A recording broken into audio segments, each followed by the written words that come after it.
Então, falando agora também das funções vetoriais, portanto, continuando aqui nas funções vetoriais, mas agora vamos falar das parametrizações. Portanto, como eu disse no vídeo anterior, nós dizemos que uma função vetorial é uma parametrização de uma curva se as imagens produzidas pela função vetorial descrevem a curva em causa.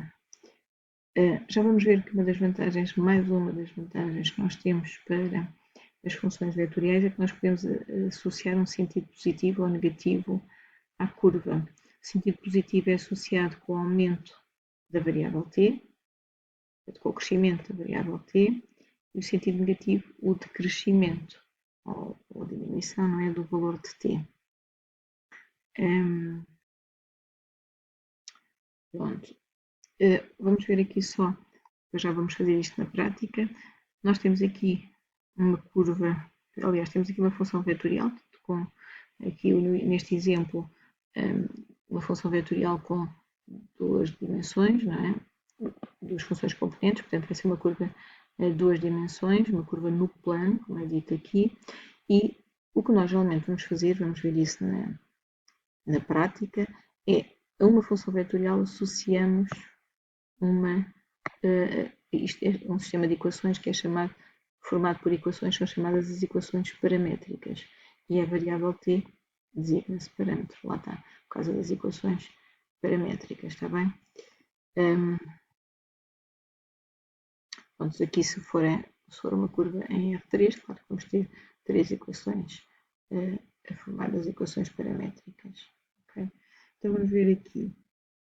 Vamos aqui para alguns exemplos e queria mostrar-vos aqui este exemplo que tenho aqui. Tenho aqui três funções vetoriais, R1, R2 e R3, onde as funções são muito parecidas, mas são diferentes. Isto, ou seja, a primeira é seno de t cosseno de t, a segunda seno de 2t cosseno de 2t e a terceira cosseno de t seno de t. E a variação do t é dada aqui nestes intervalos. Portanto, no primeiro caso de 0 a 2π, assim como no terceiro, e aqui para R2 o t varia apenas de 0 até π. Está a ver? O que é interessante aqui? O interessante é que uma mesma curva, e neste caso a curva é uma circunferência de centro em 0, 0 e de raio 1, pode ser parametrizada, ou seja, pode ser representada por várias funções vetoriais distintas, ok? E já vamos provar que realmente qualquer uma destas funções vetoriais representa esta circunferência centrada na origem e de raio 1. Portanto, a reter aqui é que uma curva pode ser representada por várias funções vetoriais distintas, portanto, ter diferentes parametrizações. O que é que isto vai produzir? O que vai produzir é que há aqui nuances diferentes. O sentido pode ser diferente, o ponto onde se começa, se a curva representar uma trajetória de uma determinada partícula, então, nos casos, a partícula pode começar aqui esse movimento, noutros casos pode começar aqui ou pode começar aqui, dependendo do intervalo em causa e aqui também, neste caso, do argumento das funções trigonométricas, neste caso em particular, ok? Portanto, apesar da curva ser a mesma, há diferenças, dado os intervalos serem diferentes e as funções também serem diferentes, mas a curva é a mesma. Então agora, o objetivo é vocês aprenderem, dado uma função vetorial, conseguirmos achar a equação cartesiana. Uma equação cartesiana é a equação em x e em y, é aquela que vocês conhecem. Portanto, a equação sem o t, que representa a curva em causa.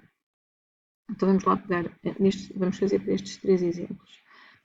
Vocês já estão aqui a ver que sempre que é seno de t, cosseno de t, ou cosseno de seno, vai ser uma circunferência. Isso podem fixar. E este valor que nos está aqui vai ser o raio dessa circunferência. Está bem? Aqui também é 1 vezes seno de 2t, 1 vezes cosseno de 2t, 1 cosseno de t, 1 seno de t, isto vai nos dar o raio da circunferência, ok?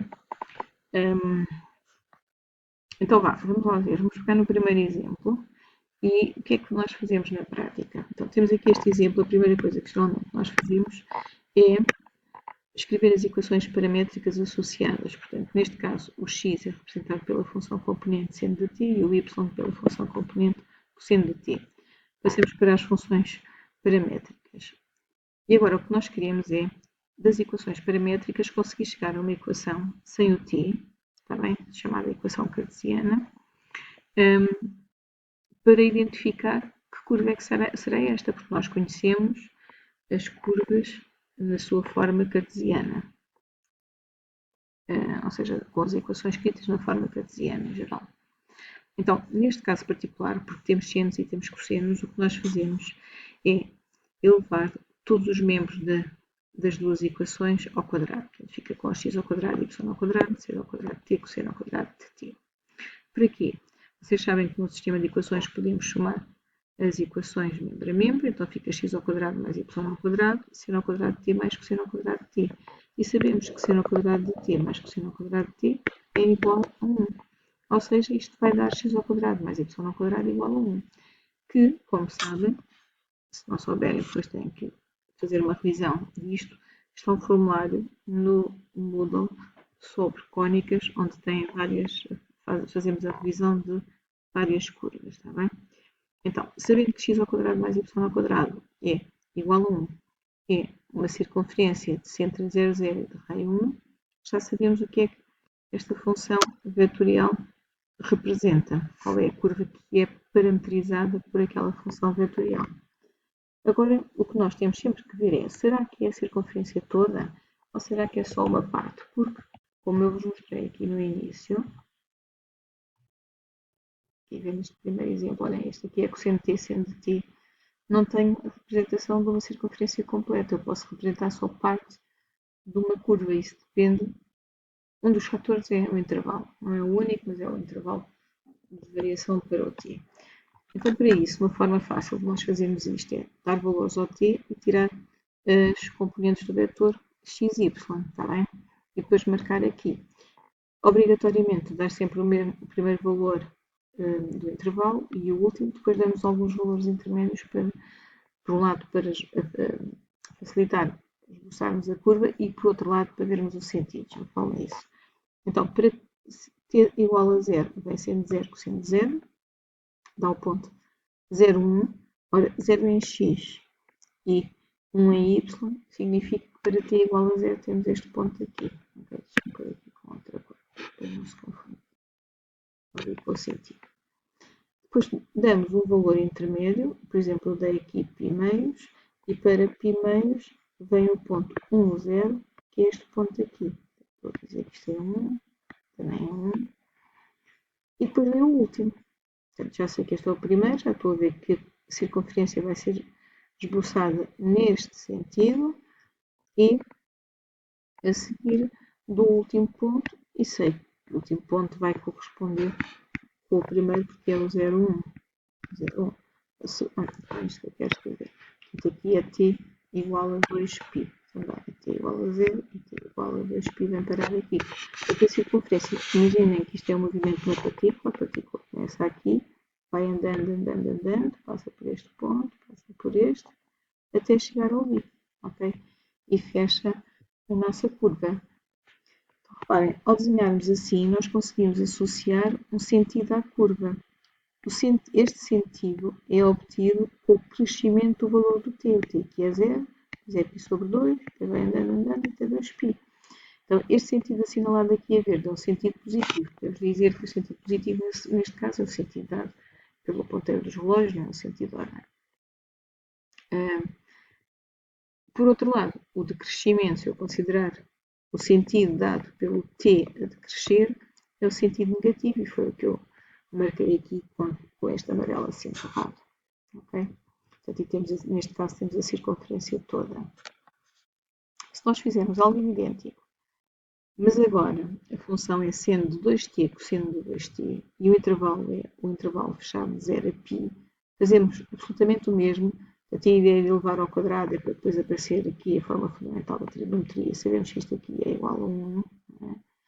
Isto vai nos dar novamente x ao quadrado mais y ao quadrado igual a 1. Ok?